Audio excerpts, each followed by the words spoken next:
Hello all, Old Geek here, and in this video I'm going to be taking a look at yet another magazine, and this is another issue of White Dwarf. Issue 12 from April and May 1979, priced at 60p. Now, I was pretty critical of the last issue of White Dwarf. I felt that it tried to spread itself too thinly across the genres, trying to cater for everybody, had only about 14 pages of worthwhile material in it, which meant 4 or 5 pages of fantasy, 4 or 5 pages of sci-fi, etc. Given that half the magazine was adverts, I just felt it was a bit weak. So let's see if they've learnt their lesson, because the last issue of The Dragon that I've looked through was excellent. So White Dwarf really need to up their game with this one to match what The Dragon are putting out. Okay, one issue that White Dwarf have never had is with cover quality. Now, I know this is a sci-fi piece, but if you compare the quality of the artwork in this cover to the equivalent of The Dragon at the same time in 1979, there's absolutely no comparison. White Dwarf are streets and streets ahead. So, yeah, it's not my genre, but it's an absolutely lovely image. Bit of high quality artwork. Fiend Factory, Dungeon Equipment, and Pool of the Standing Stones. Feels like more of a fantasy issue to me, which for me is good. So let's dive into it. Okay. Right. I've been laying into Alpartha for their pathetically lazy adverts that are always on the inside cover of Dragon magazine. You get about half dozen bad images of miniatures and just loads of blank space. Compare it with this advert. I know there's not as many images, and the images are of very similar quality to the Alpartha advert image. I'll say not great, but look, you've just got a big long list of options and prices. This is contact details, loads of prices, mail order charges made clear. This is how you do an advert for this sort of magazine. You get the page and you absolutely, if you're not going to come up with a bold image that makes you go, rah, look at us, then you'd put lots of stuff on there and lots of information, helpful information. So Citadel Miniatures, and they've got that logo at the top, which has become iconic in the industry. Perfect, absolutely perfect.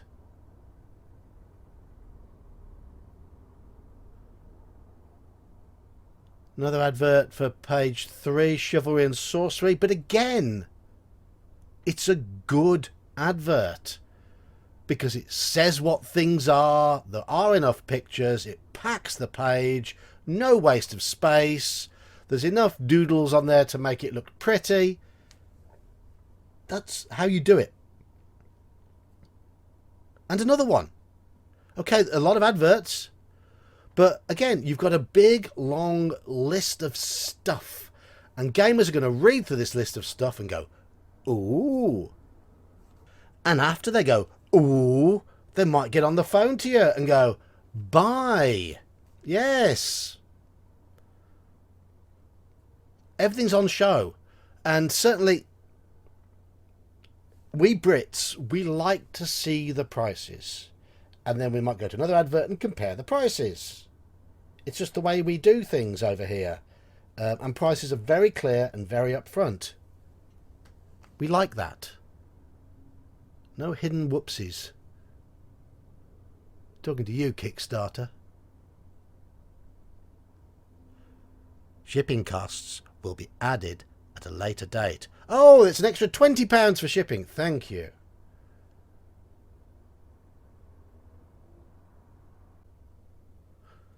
Here's another thing that us Brits like. The word free. Post free mail order, UK and BFPO, British Forces. Send or phone for free catalogue. Free! Yes! Yes! So you give them a ring, they send you a free catalogue. Perfect. Free things. And again, it's a big, bold advert. Nice bit of art. There's a name. Details are necessary there. Necessary details are there. Okay. It doesn't say what they sell, apart from models. But they're offering you a free catalogue. Okay. I've been praising all these adverts, and now I'm getting the feeling that I'm getting that too many adverts syndrome. It's more adverts, but again, they're the sort of adverts you do want to see. Prices, no prices in this one. Naughty, naughty miniature figurines. But see, the images of the figures here are better than those in the Valpartha ones. And up here, you're learning more from the adverts. Ah, right, contents page. Okay, contents page on page 7. So we've had cover, and then 2, 3, 4, 5, 6, all adverts. Putting all the adverts together, fine. Absolutely fine. Don't have a problem with that. Depends how many adverts are in the rest of the magazine, though. Okay, we've got Fiend Factory, useful dungeon equipment, open box, Spellmaker, news, molten magic, pool of the standing stones, a complete mini dungeon, Valley of the Four Winds, that's fiction, treasure chest, dip into the player's handbook. This looks like it's all fantasy. It's all D&D. Because, of course, player's handbook came out in 78. Dungeon Master's Guide is, I'm not sure it's out just yet. It's certainly imminent around now. So, yes, make the most of the buzz. Cover illustration. That nice cover illustration was by Eddie Jones. Well done, Eddie Jones. That was good. Ooh. Artwork by Polly Wilson, Alan Hunter, Robin Hill, and Russ Nicholson. We're going to see some Russ Nicholson. I like Russ Nicholson. Okay, Fiend Factory. Iron Pig. Ooh, Assassin Bug. Right. That was Fiend Folio. Iron Pig wasn't. I'm guessing they got rid of that one. Trial experiment prior to an attempt at constructing an iron golem. There's a few regular commenters on my channel, my live streams, who would certainly appreciate the Iron Pig, though it didn't make it into the Fiend Folio. That's Nicholson art there, but this is Nicholson art as well. Famous Nicholson art, the Grell. That's become quite a well-known monster, the old Grell. They're nasty things. Lovely. Hook Horror. Giant Bloodworm. Githyanki. Wow. This is an important issue of White Dwarf, because the Githyanki and the Grell still feature heavily in our games. Desert Raider. I don't know. It's a creature feature. It looks like Desert Raiders. Yeah, they're a type of human. Yeah, I mean humans were classed as monsters. They were in various monster sections. But looking at it here, fighters they're basically just 5th level fighters using special knives by the looks of things. 3-headed Scrat? What?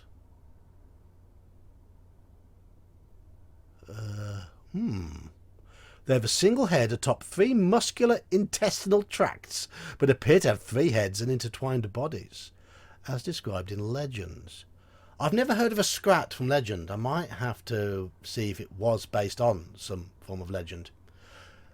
They're still using the Infernal Monster mark, but when the quality of the monsters is good, I can overlook it, I suppose. I can overlook it. Certainly this 3-headed Scrat, that intrigues me. Ooh, something different at the bottom. Before closing the factory doors on a goodly collection, yeah, there is something I'm allowed to say. That is Games Workshop, who have asked me to edit the project, intend to produce and publish a volume of monsters, most of which have been submitted for inclusion in the factory. It's the Fiend Folio. This is the announcement of the Fiend Folio. So, White Dwarf. This is 14? White Dwarf 12. White Dwarf 12. The announcement of the Fiend Folio. The Githyanki. And the Growl. Already looking good. Useful Dungeon Equipment by Lou Pulsifer.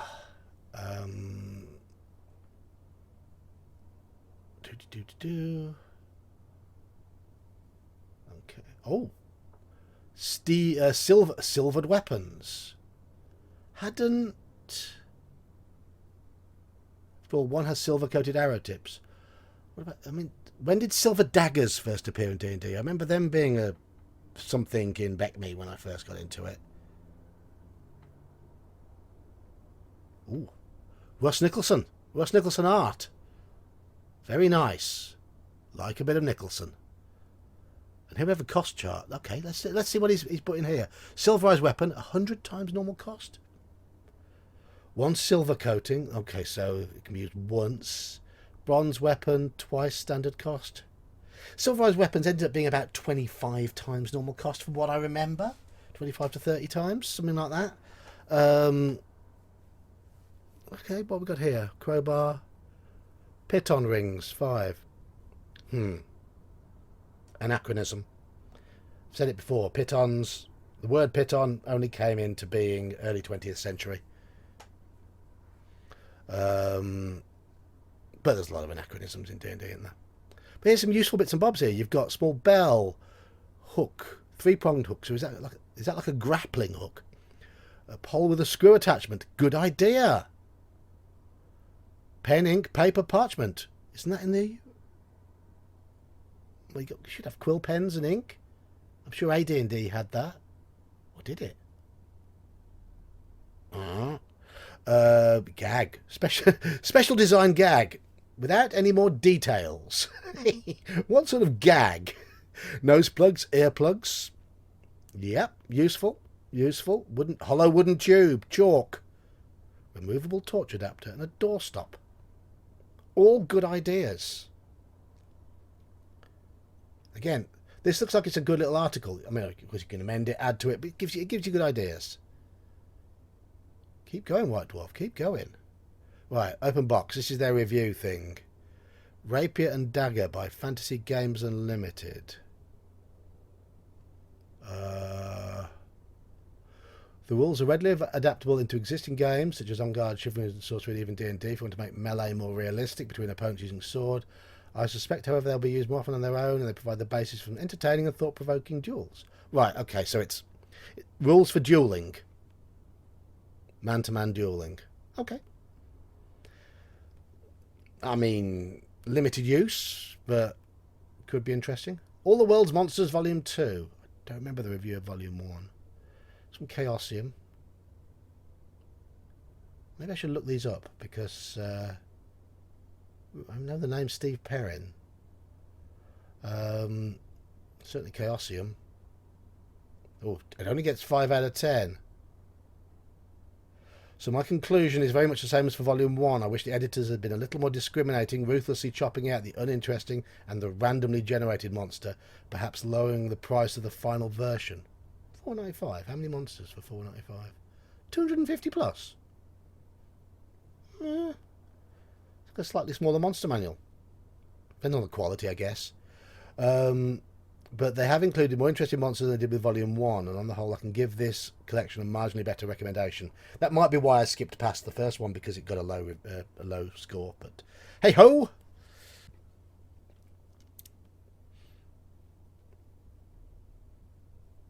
The Arduin Grimoire. I've heard things about this, but I've never seen it. All 3 volumes together. Okay, so it's a world of Arduin.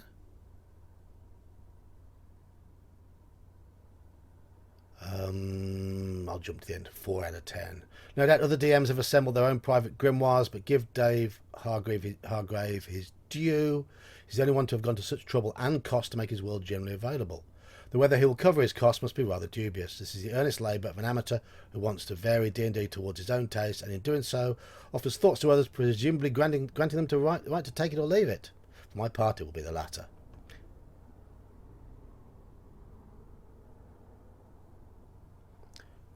Big bad Turnbull didn't like it then. Okay. Well, it's £6.50 per book, so it's fairly pricey. Fair enough, but I guess if it's made in small amounts, you don't get the economies of scale kicking in. So you can understand that.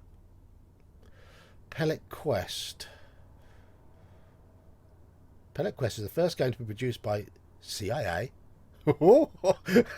we found something here. And if it's anything to go by, the hobby of computer gaming is here to stay. Well, you're not wrong there. You're not wrong there. So it looks like it's a computer game. Second generation computer game. I don't know anything about Pellet Quest.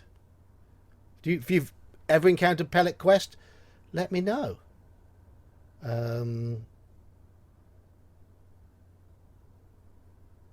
7 out of 10. Decent review. Spellmaker. High quality presentation. Okay, what is it? It's a board game. I'm in quandary about a recommendation. Played straight, I cannot honestly recommend the game. It has many entertaining qualities, and those who don't mind some experimentation may find the most merge with the most novel and interesting little game.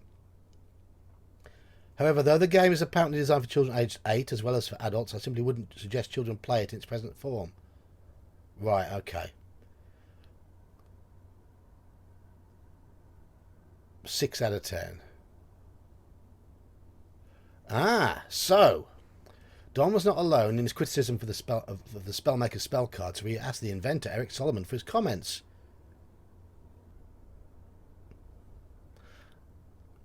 Well, that's interesting. I mean, some honest discourse between reviewer and creator. Good. I will revisit this to read this, because this is the sort of thing you do want to see. Honest and open discussion.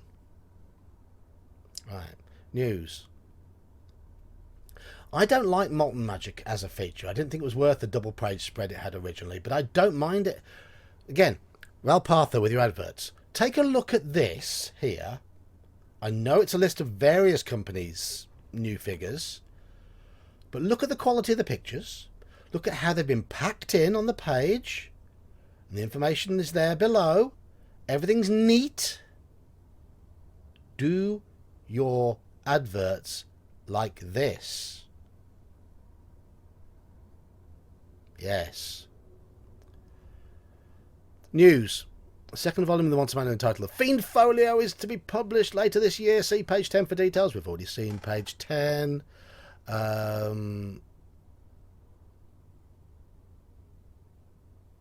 More new releases. Dungeon floor plans. Yeah. Cool.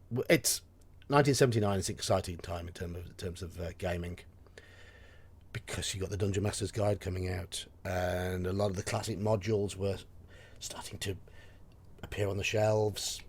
I, of course, was too young at the time. I would have been 7 when this came out, but hey-ho.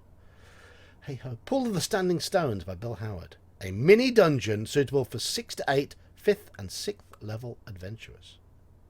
Right, okay. I'm not going to read it, but this is why I would buy magazines, to get scenarios. It's a mini dungeon. Okay. 22 encounter areas. This is a mini dungeon, I suppose, by the standards of the day, but you've often heard me hurl abuse at C3, Lost Island of Castanamere. A full-price 32-page module where less than half of the pages are the actual adventure. And I think, if my memory is right, there were 18 keyed rooms. I think it's 18. I know some of them are split into 2 or 3 rooms or whatever. And here we have 22 keyed areas in what is being described as a mini dungeon. Just let that sink in. Let that sink in.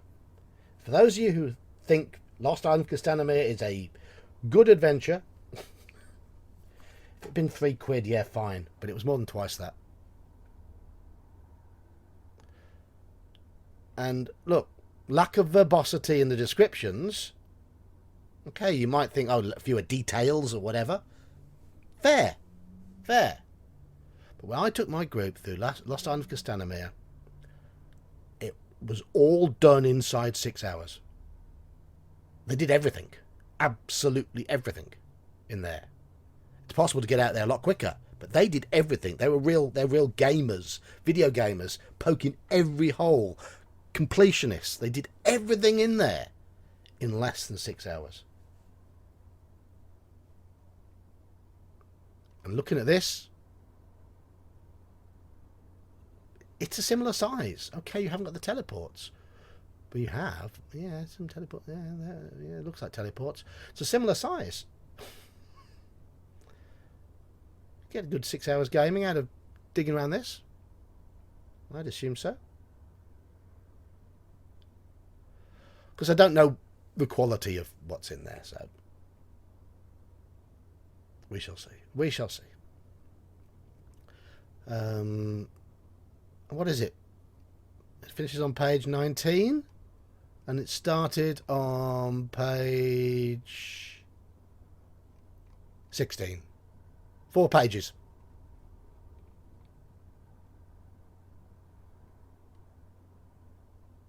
Perfect. Perfect. Right. Valley of the Four Winds. Okay, that is a piece of fiction. A couple of pages of fiction. To be continued. Notice how they're not splitting up articles at all. See the difference in the layout? If it's continued in the next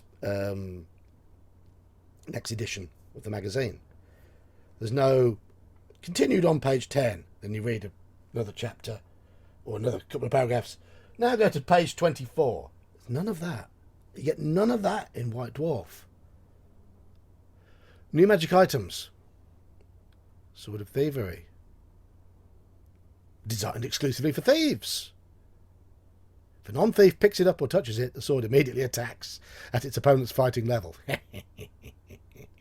What does it do for thieves? If either the proper alignment loot uses it, it acts as a +2 sword and +6 when hitting from behind, so it's a +2 sword.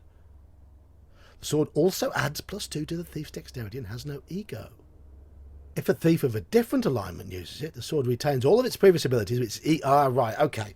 So it's going to be either neutral or chaotic, and if it's chaotic and a thief that's not chaotic picks it up, they can use it, but with a high ego, it's going to try and take control of the thief and twist them towards the sword's alignment.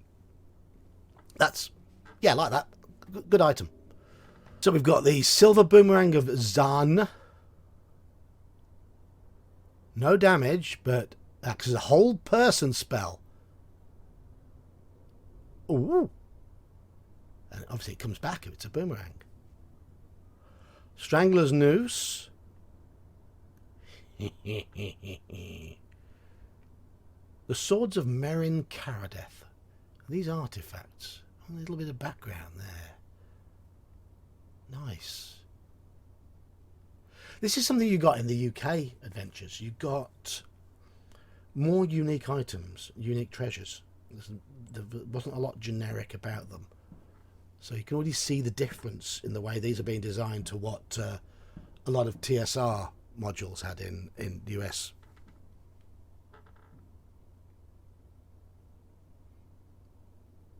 So you got, a few, look, a page and a half of those.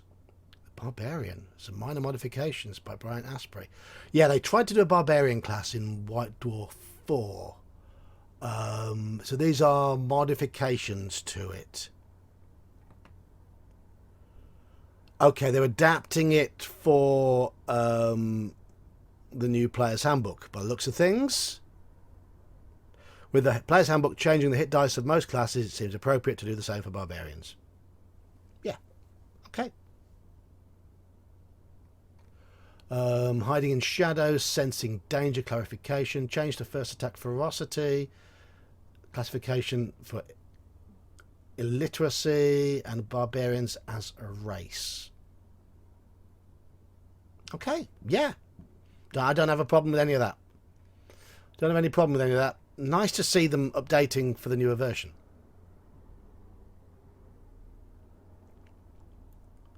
Because, of course, the versions of early D&D and AD&D were meant to be compatible with each other. They use the same or very similar base mechanics. So you could take a module from one and pretty easily convert it to another with very minor changes. Don Turnbull takes a dip into the player's handbook. Nice little bit of art. An intermittent feature intended to highlight the innovations in the new TSR player's handbook. Okay. So he's going to talk about exceptional strength. These are the various stats adjustments, racial ability score limits. Combat tables now have to be revised to take account of new armor classes. Bearskins now AC 10 rather than AC 9. Monetary system has changed. And it still isn't a decimal system, which is a great pity. British money became decimal in the year of my birth, 1971. Equipment costs are greatly increased, probably realistically. No new character can now hope to wear plate mail at 400 gold pieces a suit. Probably have to survive in ring or scale.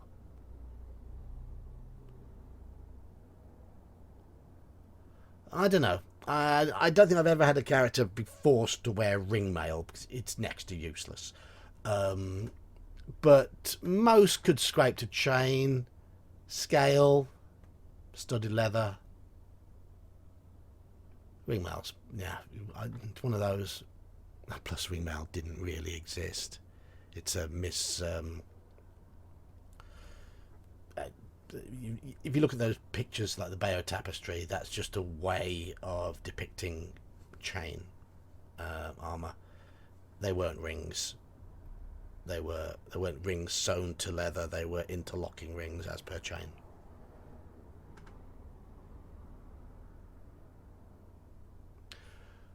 Long list of spells include old and new. Yeah, there were a lot of extra spells in AD&D. The 1 minute melee round, they're talking about that change, because that, of course, came in at this point.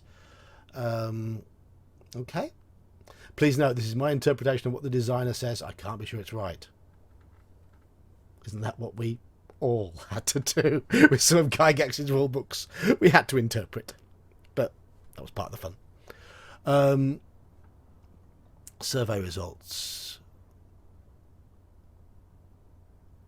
Favourite covers. Issue 10 came out top. Okay. Look at that one afterwards. Issue 3 came out bottom. Okay.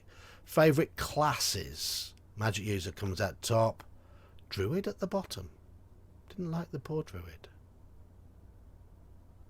Still, 20. That's nearly a quarter of people say the magic user. The race for first position for White Dwarf covers was virtually a 2-horse race in latter stages. Okay, so 10 and 9 were very close. Yeah, okay, we'll have a little look at those in a bit. Help. Clubs, contacts and events. Okay.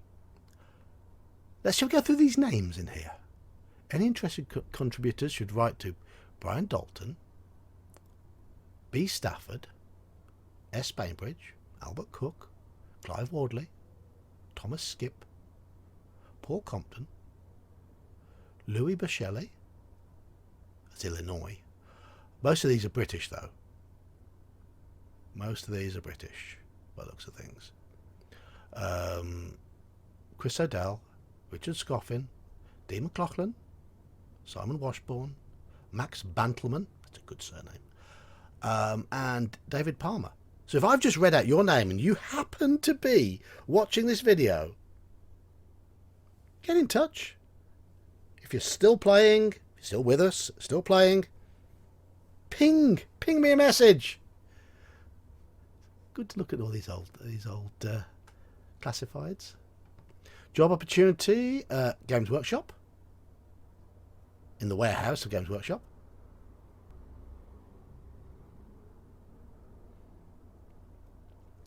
and Games Workshop are looking for play testers. Right, okay. And then we get back to adverts. Okay, but yeah. Right. Quite a few more adverts. I'm making this about eight full pages of adverts, 9 full pages of adverts, 10. Okay, so we've got a 28-page issue. 10 pages of adverts, I think. One cover, leaving 17 pages of stuff. Okay.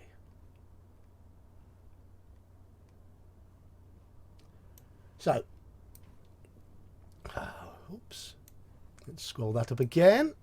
Got a good cover. I like the way White Dwarf puts the adverts at the start and at the end. Okay? The quality of the adverts is much, much better. I don't know what it is about British adverts, but these are much, much more informative, much more complete. It's not a waste of space in the magazine. The range of articles here is very much leaning towards fantasy, which is my thing. And I love it. I like Fiend Factory with the Grell and the Githyanki. You've got some good stuff in the treasure chest. Discussion of the player's handbook. That bit on dungeon equipment. This is the sort of magazine I would have, if I'd have bought this, I'd have bought the next one, because I could have used this. I really could have used this. I know D&D would have been the big thing in '79 because of the imminent Dungeon Master's Guide, but I don't blame them for focusing on fantasy for this issue. In fact, I applaud them. Okay, White Dwarf, well done. Back on the ball. I've been the Old Geek. I hope you've enjoyed this video. Until the next one, see ya.